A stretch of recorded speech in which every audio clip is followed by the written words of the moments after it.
इस तरह कितना बदलाव बदलाव आया है? मैं यही बता रहा हूँ। शेखावत साहब, तर्क होता था विधानसभा में, तर्क होने के बाद में कोई थोड़ा भी ज़्यादा अधिक उग्र हो जाता था तो उसको बुलाते थे और बुला करके उसको वापस प्यार से समझाते भी थे। ये उनका स्वभाव था। कई प्रसंग ऐसे गिनाए जा सकते हैं। मेरे को कई प्रसंग उनके ध्यान में भी हैं। एक बार मेरे से भी गलती हो गई थी।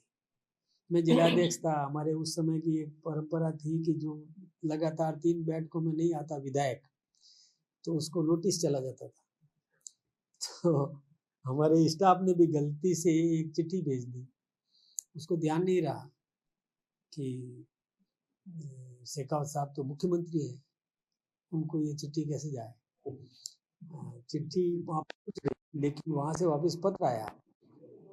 चिट्ठी ऐसे गई थी कि आप लगातार 3 बैठकों में अनुपस्थित रहे, भविष्य में आप अब अगली बार यदि अनुपस्थित रहे तो भविष्य में सूचना नहीं दी जाएगी। तो वहाँ से पत्र आया कि माननीय जिलाध्यक्ष जी, मैं राजकीय कार्यों में व्यस्त रहने के कारण से बैठकों में उपस्थित नहीं हो पाया। और जो ही वो पत्र देखा तो मेरे पैरों से जमीन खिसक गई। मैंने कहा ये कैसे हमने पत्र लिख दिया। स्टाफ को डांटा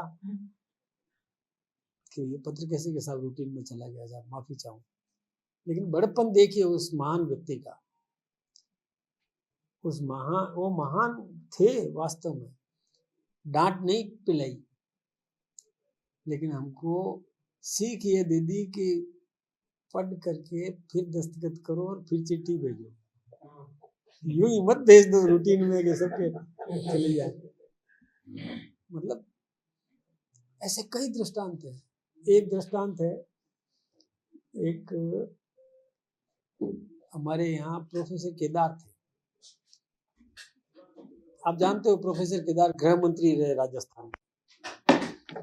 वो किसी की चिट्ठी पर साइन कर देते थे। कोई भी आया पत्र देते तुरंत साइन करते थे। तो एक बार किसी के मजाक सूझी, वो कुंवारे थे, मजाक में एक पत्र लिखा, माननीय मुख्यमंत्री जी, आपके राज्य में बहुत अन्याय हो रहा है। कईयों की तो शादियां हो गई, कईयों की 2-2 पत्नियां हैं, मुझे अभी तक एक भी पत्नी नसीब नहीं हुई। और प्रोफेसर केदार ने साइन कर दिए।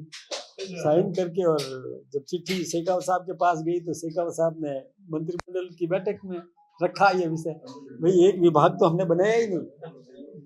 तो कि कौन सा, कि प्रोफेसर साहब जरा पढ़ना। तो प्रोफेसर साहब देखते ही प्रोफेसर साहब की हालत खराब हो गई कि ये मेरे दस्तखत, यानी मतलब कितना नहीं, शिक्षा भी दे दी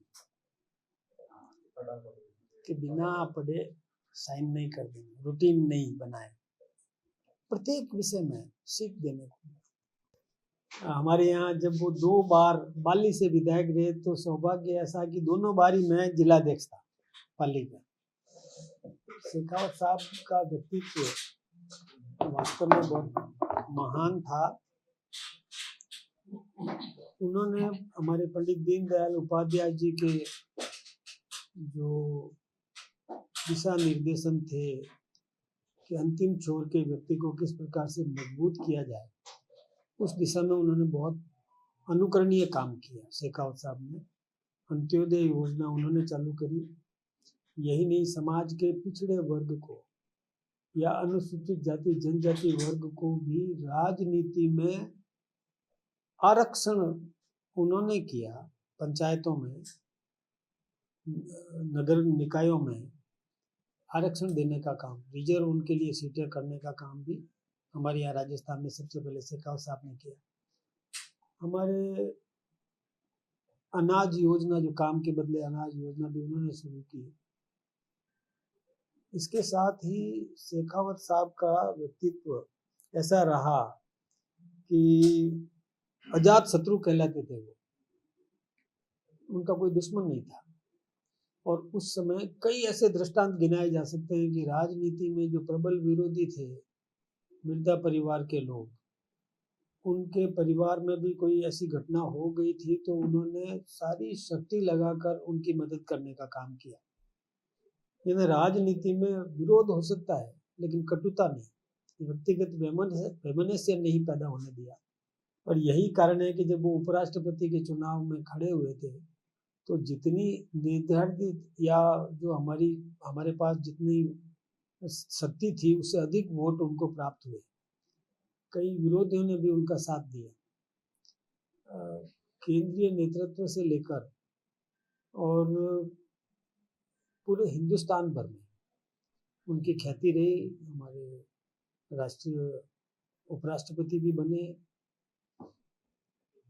विशेष रूप से कई घटनाएं ऐसी है, दृष्टांत ऐसे हैं कि उनसे हमें सीखने को मिलता है कि किस प्रकार से आम आदमी को किस प्रकार से मजबूत करने के लिए योजनाएं बनाना चाहिए, सरकारी योजनाओं का लाभ आम नागरिक को कैसे दिलाना चाहिए। ये उनकी प्रेरणा सदैव रही है। हमारी पार्टी को मजबूती देने में उन्होंने बहुत योगदान दिया था। 77 में जब वो पहली बार राजस्थान के मुख्यमंत्री बने तब भी राजस्थान के समग्र विकास के लिए उन्होंने कई योजनाएं दी। शेखावत साहब का जीवन हम सब के लिए प्रेरणादायी है। हम सब यही प्रार्थना करते हैं कि उनकी आत्मा को शांति तभी मिलेगी जब उनके बताए रास्तों पर हम सब चल करके इस देश का विकास करवा सकें, उसमें योगदान दे सकें। उन्होंने ये आत्मनिर्भर बनाने के लिए भी देश को, राजस्थान को आत्मनिर्भर बनाने के लिए भी उन्होंने प्रोत्साहन देने का काम किया था उस समय। आज तो हमारे देश के प्रधानमंत्री नरेंद्र मोदी जी ये अभियान चला भी रहे हैं, लेकिन शेखावत साहब ने 77 में ये प्रयास किए और ये हमारे लिए प्रेरणादायी है। आज हमने पुष्पांजलि अर्पित की।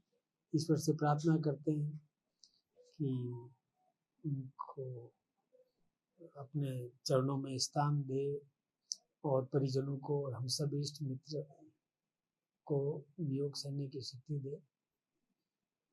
लेकिन शेखावत साहब जैसा व्यक्ति जिन्होंने जीवन पर्यंत यानी बहुत संघर्ष किया। हमारे यहाँ पर पाली में जब वो आए थे तो उस समय पाली में केवल एक विधायक हुआ करता था, काकू खंगार सिंह। सांसद भी कांग्रेस के, विधायक सारे कांग्रेस के थे। लेकिन शेखावत साहब ने पाली को ऐसा अभेद्य दुर्ग बना दिया कि 8 सीटें शेखावत साहब के नेतृत्व में 8 सीटें, 8 में से 8 भारतीय जनता पार्टी ने जीती। सांसद भारतीय जनता पार्टी का बना और आज तक वो स्थिति बरकरार है। आज भी और लगभग सभी सीटें हम जीत रहे हैं। उनके नेतृत्व में पंचायत, ये जिला परिषद के चुनाव हुए थे, 33 में से 29 सीटें भारतीय जनता पार्टी ने जीती। यानी अभेद्य दुर्ग बना दिया था पाली को। उसका तो खैर पूरे राजस्थान में उन्होंने काम किया।